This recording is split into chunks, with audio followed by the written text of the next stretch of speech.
Bueno, pues este espacio me permite visitar memorias, otras entrevistas y autores que han ido madurando cada vez más en su pensamiento. Ya entonces fue un libro muy importante, Un país de uno. Yo tengo a Denise Dresser aquí de nuevo, autora de aquel libro que hace más de una década me permitió una conversación que hoy vamos a retomar. Denise, ¿cómo estás? No sé si vamos madurando, vamos envejeciendo, eso sí, pero lo que me impacta es que 12 años después de la publicación del País de Uno, publico otro libro en el que señalo muchos de los mismos errores, muchos de los mismos problemas que de hecho no se han corregido, se han exacerbado. Y mi nuevo libro se trata de eso. ¿Qué sigue? 20 lecciones para ser ciudadano ante un país en riesgo. Es el libro que publica ahora Denise y que en efecto pues, es una continuación de las reflexiones. Tienes razón, quizá uno no madura, pero las épocas sí. Y déjame hacerte una crítica a aquella Denise de entonces, que me la haría a mí también. Era suponer que había una sociedad que había adquirido una serie de valores que ya eran suyos, democráticos, ¿no? Cargados de libertades y de derechos. Y la verdad es que actores han venido y se han ido de la política, en México y en el mundo, pero la cultura va cambiando mucho más lenta. Yo suponía en aquel momento que yo iba a convocar a una ciudadanía democrática en ciernes y que esa ciudadanía iba a crecer con el paso del tiempo. Y el libro comienza con una cita de Anne Applebaum, una historiadora a quien yo respeto mucho y que las conversaciones con ella imbuyen este libro, porque primero dice, la historia juzgará a los cómplices.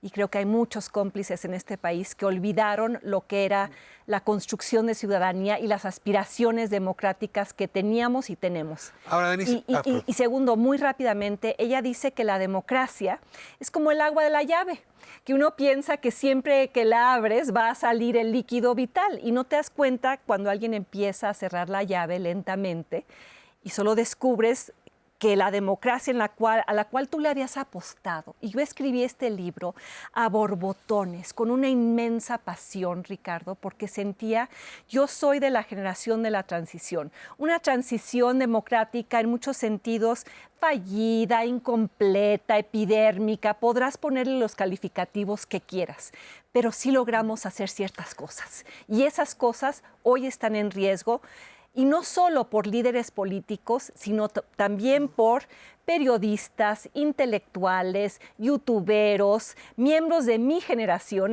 algunos incluso los menciono por nombre en la introducción, donde digo, a ver, ¿cómo si antes estabas en contra de la militarización con Peña Nieto, ahora la defiendes con López Obrador? Como si estabas en contra de las adjudicaciones directas con Peña Nieto, las defiendes con López Obrador. entiendo que es un libro centrado en lo que está pasando en México, pero me gustaría pedirte que te movieras un momento de ángulo. Lo que estás diciendo podría decirse hoy en Argentina.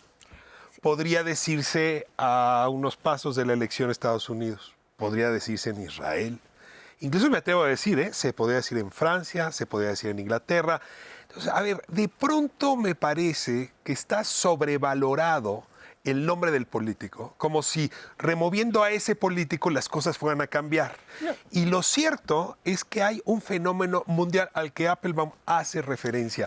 Y sobre eso me gustaría hablar contigo. Mi propio libro hace referencia a eso. Al inicio digo, escribí este libro por varios motivos. Primero, como analista, viendo lo que ha sucedido. Y es el libro más personal que he escrito porque intercalo el análisis con anécdotas de ser corrida del Zócalo, de alguien que me grita en un supermercado, muérete, chayotera, de las amenazas de muerte, las 117 agresiones presidenciales en mi contra en la mañanera, lo que ha sido vivir como activista, como ciudadana, como profesora y como mujer este sexenio.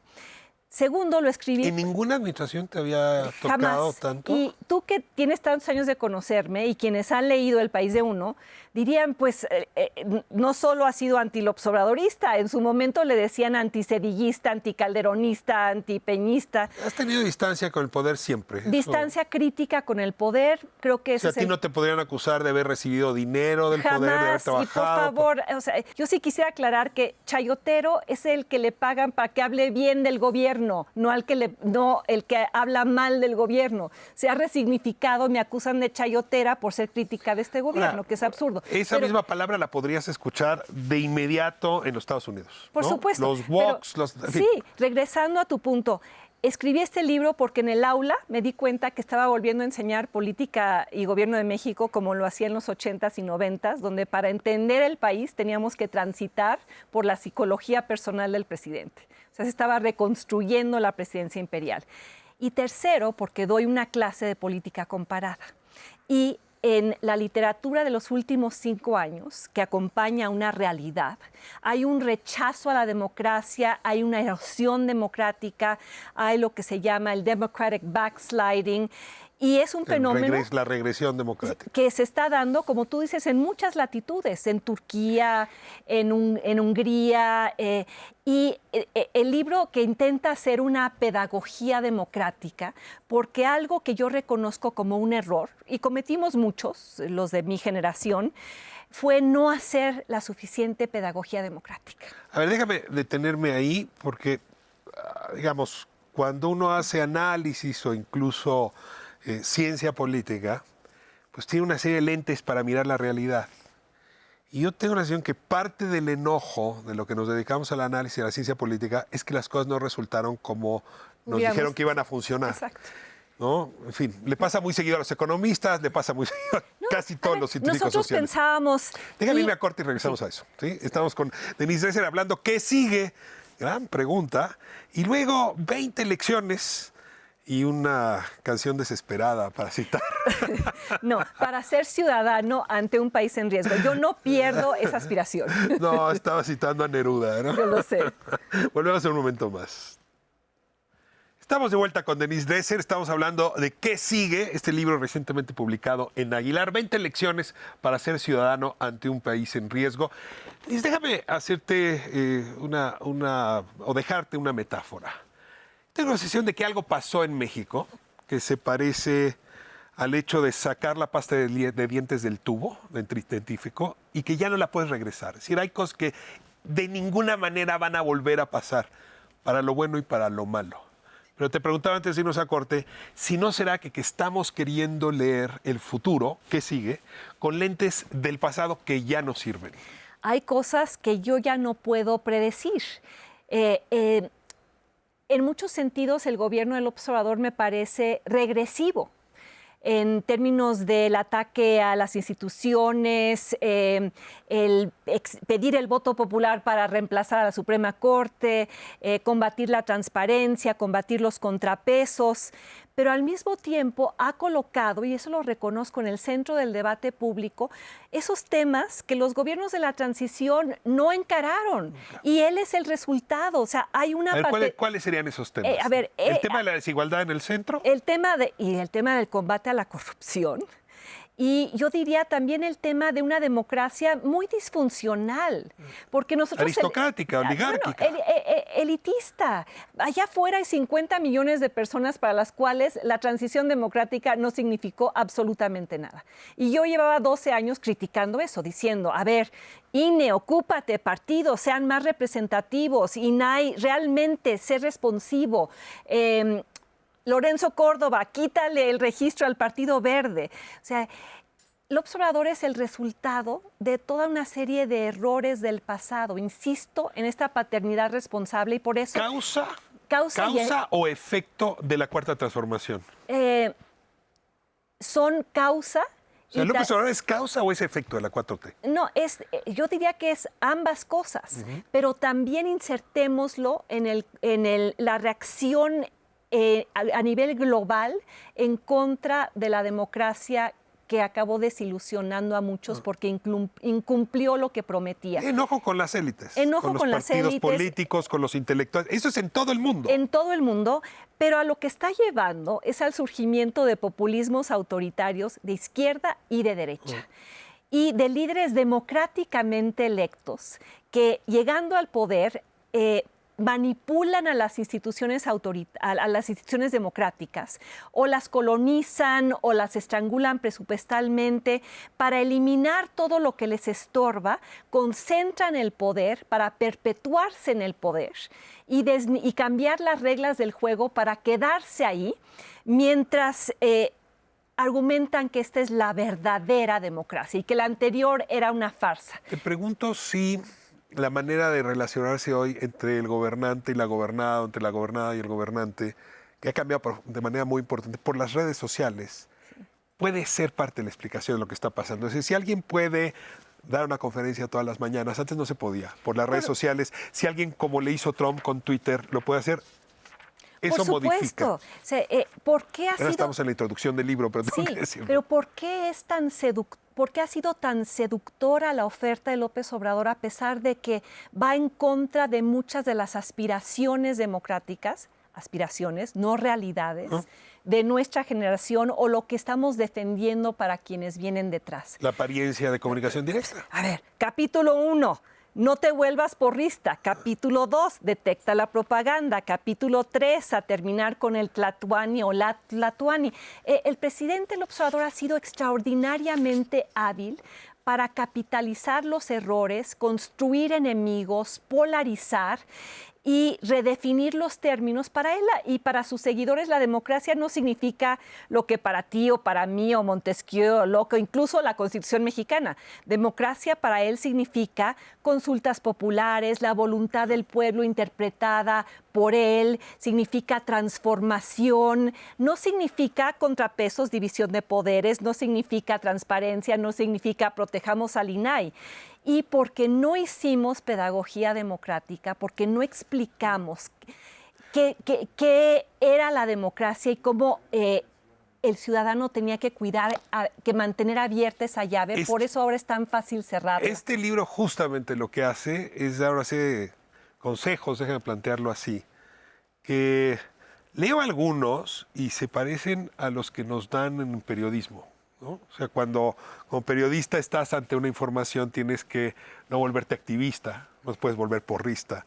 En efecto, tienes que distinguir entre información y propaganda, ¿no? En efecto, tienes que tomar distancia con el poder o con el tlatuani. A ver, te pregunto, ¿cómo armaste esta lista de 20 consejos? Porque sí me da la impresión de que abrevan de experiencias previas. Hay varios libros que a mí me influenciaron mucho cuando escribí y los menciono. Hay un apéndice que se llama Apéndice para Aprender, donde pongo libros para entender de dónde venimos, porque me di cuenta que mis alumnos, las nuevas generaciones, no tienen idea de el país que existía antes del INE, antes de la credencial de lector, lo que fue vivir en el viejo régimen, y por eso no entienden cómo se está reproduciendo.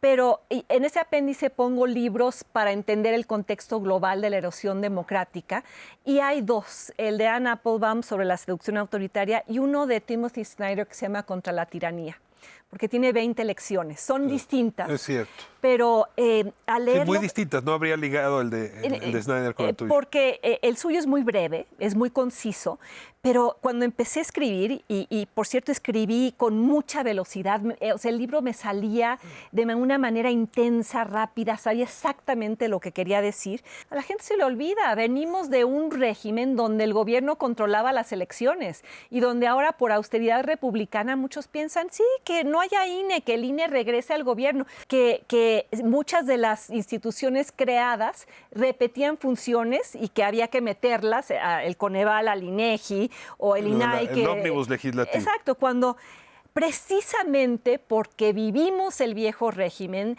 de poder concentrado en un solo hombre y un séquito que lo rodeaba y hacía lo que él pedía acríticamente, fuimos creando estas instituciones para quitarle poder y darle poder al ciudadano. Aquí están estas 20 lecciones. Este es un libro que van a leer desde el Frente Anti López Obrador. ¿Tú tienes posibilidades de que estos argumentos puedan ser leídos también desde el otro polo, o cada quien le está hablando a su polo y nadie se habla en medio? Yo le escribí con la esperanza de que los observadoristas me contesten y que me inviten a sus foros y que pueda ir a sus espacios. ¿Con estos argumentos crees que te escuchen? Me gustaría que me escucharan porque la democracia se basa en el pluralismo. ¿Los estás escuchando tú? Creo que hay mucho diálogo en estas páginas con lo que dice el presidente, con quienes han salido a defenderlo. Hay una refutación, pero no una refutación desde la descalificación. Hay una refutación con muchos datos, con muchas cifras. Entonces, que me dejen debatir, pero que no me saquen a patadas del zócalo, porque eso sí marca un antes y un después.